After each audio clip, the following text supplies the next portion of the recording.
ছুটিতে থেকে ওপিডিতে বয়, হি cannot ignore it. ছুটিতে থেকে তিনি ওপিডিতে বয়, যদি ওপিডির কোনো ওষুধের রিঅ্যাকশন হয় তাকে তো দেখাবো তাকে ছুটিতে আছে। ডাইরেক্টর এগো শুনলে তাকে পালায় জায়গা। এবং আজকে আমি জানি আমি যদি তাকে ফোন করি তাকে সরে যাবো, আমি না জানি আইছি। He's not ready to face us. আপনি লম্বা ছুটিতে যান, আপনি সাইকিয়াট্রিক ডাক্তার দেখানো উচিত, কইতেছে মা অসুস্থ, মা অসুস্থতে আপনি ছুটিতে যান। পেশেন্ট এলে কয় বাড়িতে যেতে, পেশেন্ট এলে কয় কোয়ার্টারে যেতে। What is this?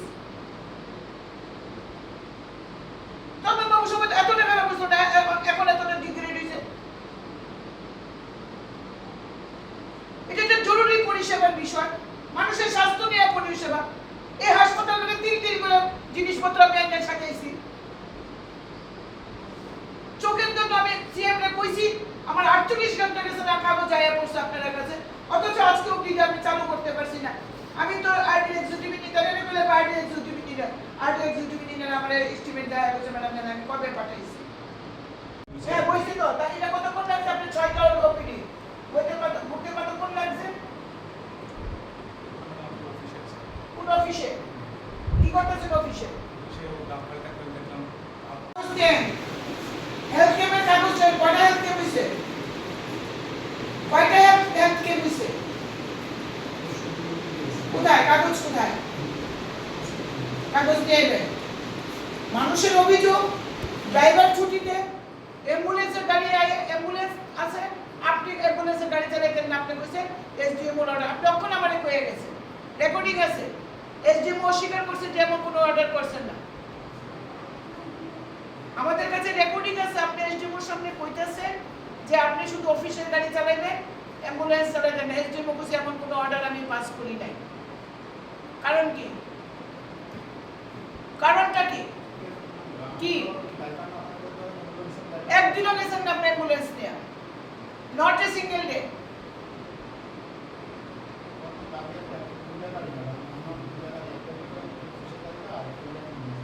আপনি তো বলছেন আপনি অ্যাম্বুলেন্স গাড়ি চালাইতেন না, আপনি অফিসে গাড়ি চালাইবেন। প্রত্যেকটি মানুষ আমার কাছে একই রিপোর্টিং করছে।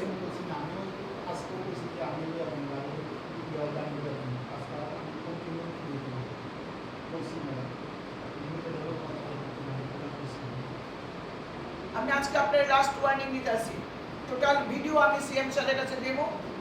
আপনার নেগলিজেন্স অফ ডিউটি আমি এটা দেখাবো অথরিটিরে, আপনার বিরুদ্ধে অ্যাকশন নেওয়া হবে। আমরা হাসপাতালের অব্যবস্থাকে নিয়ে একটা আলোচনা চলতি, পাশাপাশি পেশেন্টরা আমার কাছে সরাসরি আসেন, কারণ পেশেন্টের কাছে এমএলএ থেকে দিদি বেশি। এটা দুঃখের কথা বলেন। অনেক দিন আমি এসডিএমও সাহেবকে বলেছি, তিনি কি শুনেন কি বুঝেন কিছু জানি না। আজকে হঠাৎ আমি ভিজিট করলাম, কারণ আমি খবর পেয়েছি ডাইরেক্টর যখন আসেন শুনলে তিনি সরে যান। হাসপাতালের থেকে উনি না বলেন, আবার ছুটিতে থেকে তিনি ওপিডি করেন। অনেক অব্যবস্থা, অরাজকতা চলছে হাসপাতালে, অভিভাবক শূন্য, মানুষের কষ্ট, মানুষের ভোগান্তি, এই বিষয়গুলো সরজমিনে দেখার জন্য আমি এসেছি। এসে দেখি ডক্টর সমীর দেববর্মা অনুপস্থিত, without any application, without any notice.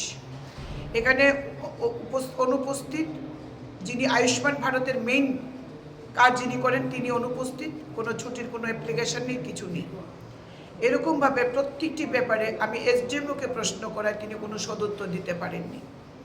এবং তিনি নিজেও আউটডোরে পেশেন্ট দেখার জন্য ব্যস্ত হয়ে থাকেন, অ্যাডমিনিস্ট্রেশন দেখেন না। এবং বেশিরভাগ পেশেন্ট তিনি তার ব্যক্তিগত কোয়ার্টারে, মানে সরকারি কোয়ার্টারে বা ব্যক্তিগত কোনো স্থানে তিনি দেখেন। এইভাবে হাসপাতালে একটা নৈরাজ্যের পরিবেশ তৈরি হয়েছে।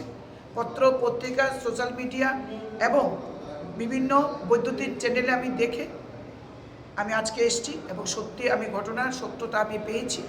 পুরো বিষয়টা যারা যারা আজকে অনুপস্থিত, বিশেষ করে একজন এলডিসি যিনি আগরতলা থেকে আসেন, শামসিনা, প্রশান্ত সিনহা বা শামসিনা, এদের বিরুদ্ধে আজকে আমি বলেছি শোকজ করতে।